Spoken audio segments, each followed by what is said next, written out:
Snake! What do you think when I say that word? You know, there's danger. Most people think danger, slippery, slidey. But there's beneficial snakes and pet snakes. But we usually relate to the danger because we don't relate to snakes and we don't know, the fear of the unknown.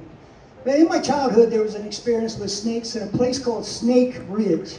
Now, Snake Ridge, believed by the locals to be the most venomous, snake-infested place on the planet. Debatable. But I grew up around in parts, and I can attest to every one of you that there's a lot of snakes there. Now, to get to Snake Ridge, a little river town, you go through the town, turn off on Highway 248, and you're going up a very steep incline. You get to the top of the incline, you hang a right on the Snake Ridge Road. About a little piece down Snake Ridge Road, you find this old dilapidated house sitting over there.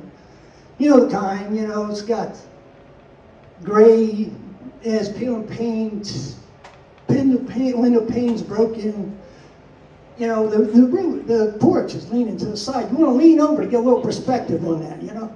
You know the type. Well, one day at dinner, I asked a question. What about that house up on Snake Ridge? My father gives me a, boy, you stay away from there. My sister, she says, remember Polly? Polly lived there. She was a witch. And she turned herself into a snake. My father, that's enough. Boy, you just stay away from me. Well, all right, I respect those wishes, but it wasn't enough for my curiosity. So I asked town folks.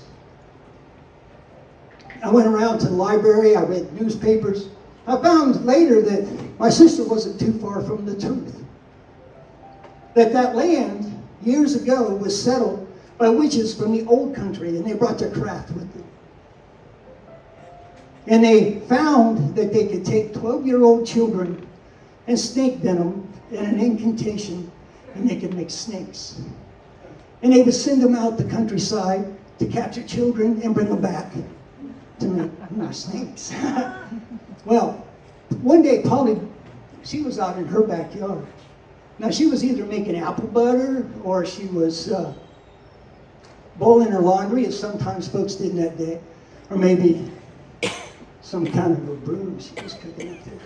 But nonetheless, as she was going on, she needed a little bit of heat for her brew, so she goes over to the wood pile. She picks up a big old log and ah! A big old snake just grabs her by the throat. Well, Polly, she just grabs the snake, throws it on the wood pile, and goes on about her business. Well, a little later in the day, her daughter comes by, checks on her big old knot on her neck, and she's feeling sick. Doesn't want any doctoring, and small town, word gets around. Polly survived a pretty big ordeal there. You can imagine the rumors. I didn't think too much more about that until the next to the last day of school, 6th grade, we had our field trip. School bus, sack lunches. We all get on the bus, we go down the road. Of course, we turn on Highway 248, right? Well, we get to the top, and we make a right on Snake Ridge Road. Snake Ridge Road, why are we at Snake Ridge Road? Ain't nothing on the other side of this hill but a marina and an RV park. There's no reason for us to go down Snake Ridge Road. Well, that bus comes to a slow, just a little piece down the road. And it turns into that drive, and it starts heading for that house. While we're on the back of that seat, dead silence in that bus. Oh no, why are we going here? Somebody in the back of the bus, she's a witch! She's a witch! The bus driver's a witch! And the whole bus lights up. Ah! Especially those little girls. I thought they was going to break glass. And we were watching them, and we were riding that bus. And we slowly creep by. Bus driver up there to smile. We're creeping by.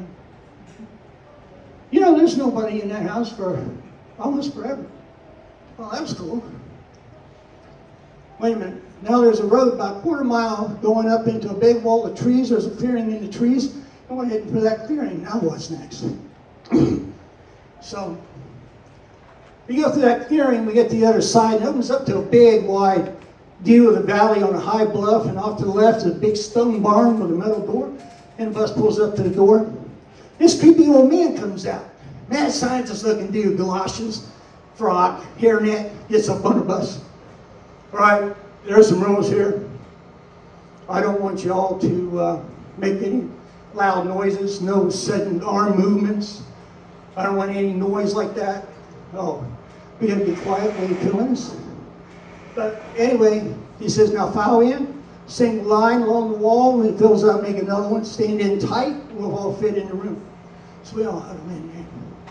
Now in front of us, on the wall across from us, there's a big wall, these little cages with glass panes in front of them. And inside them cages, there's snakes. We're like, oh boy, we're in for it. Well, our host comes in the door, and this nice lady comes in the other side. They open up a door, and they take a pole, and they slop a snake out on the floor. Lady reaches down, snatches up that snake, milks venom into a glass. And she says, welcome to the Pauline Berger Serpentatorium. And she begins to tell us all kinds of wonderful things about what they can do. Antivenom, medicines for like blood pressure, all kinds of products can be made out of snakes. They showed us around the barn how they breed snakes, how they care for snakes, how they harvest snakes around Snake Ridge. It was really cool. Well, we left. We were all outside the bus, and we're all huddled up on the bus there. And the man said, now, we think you're all at the age that you can keep a secret. And we would like for you to keep a secret, because we let a lot of these stories float around so that people don't come snooping. It's for our safety, for their safety, the snake's safety. So we think you can keep that secret. I looked at the guy and I says, oh, I said, so is that really what that old house over there is really all about? Oh, that old house? That's where Polly lives.